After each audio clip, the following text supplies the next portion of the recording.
Karibu, leo nataka nikupe mbinu 2 rahisi lakini zenye nguvu ambazo zitakusaidia kupata subscribers 1000 na watch hours 4000 kwa haraka ili uweze kuanza kulipwa na YouTube.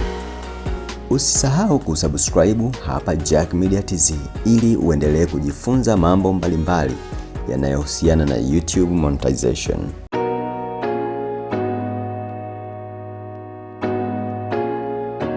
Mbinu zitakazokufanya upate subscribers 1000 na watch hours 4000 ni kama zifuatazo. Mbinu ya kwanza ni consistency. Hii ni kuwa na mpangilio wa kuposti video mara kwa mara katika channel yako. Consistency ni silaha kubwa kwa sababu inakupa uwezo wa kufanya data hizi. Inakupa uwezo wa kukusanya data hizi kwa haraka zaidi, yani data za subscribers na watch hours. Kwa mfano, unaweza kujiwekea lengo la kuposti video 2 hadi 3 kwa siku. Kadri unavyoweka video nyingi kwa siku, ndivyo YouTube inaongeza nafasi ya video zako kuonekana kwa watu wapya. Hata kama video moja haitafika mbali, zingine 2 zinaweza kufanya vizuri na kukuletea subscribers na watch hours nyingi. Kwa mfano, mimi nilianzisha channel hii mwaka 2024 lakini sikuitilia maanani, nikaiacha.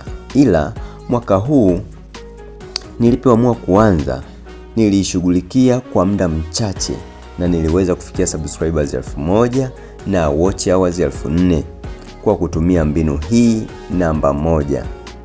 Nilijiwekea utaratibu wa video zangu zisipungue 3 kwa siku. Kwa hiyo ratiba yangu ilikuwa ni asubuhi, mchana na jioni. Kwa hiyo kumbuka, kanuni ni wingi wa video ni sawasawa na nafasi nyingi za kukua. Mbinu ya pili ni kuchagua mada zinazopendwa na watu wengi au zinazofuatiliwa na watu wengi kwenye channel yako. Hizi zinaweza kuwa ni mada zinazotrendi sana au mada ambazo daima watu wanazihitaji. Kwa mfano ni mada ya ajira au mada ya elimu au muziki au motivation na teknolojia. Unapozungumzia kitu ambacho tayari kinatafutwa na watu, unavutia watazamaji wapya haraka na wengine wao huamua kusubscribe ili wasikose video zako zinazofuata. Kwa hiyo kumbuka, consistency kwa kuposti angalau video 2 au 3 kila siku, na pia kuchagua mada zinazopendwa na watazamaji ndizo njia 2 za haraka za kukusaidia kupata subscribers 1000 na watch hours 4000. Naamini maelezo haya yatakusaidia kama utaamua kutumia mbinu hizi 2. Ni chache lakini zina matokeo makubwa sana, utashangaa.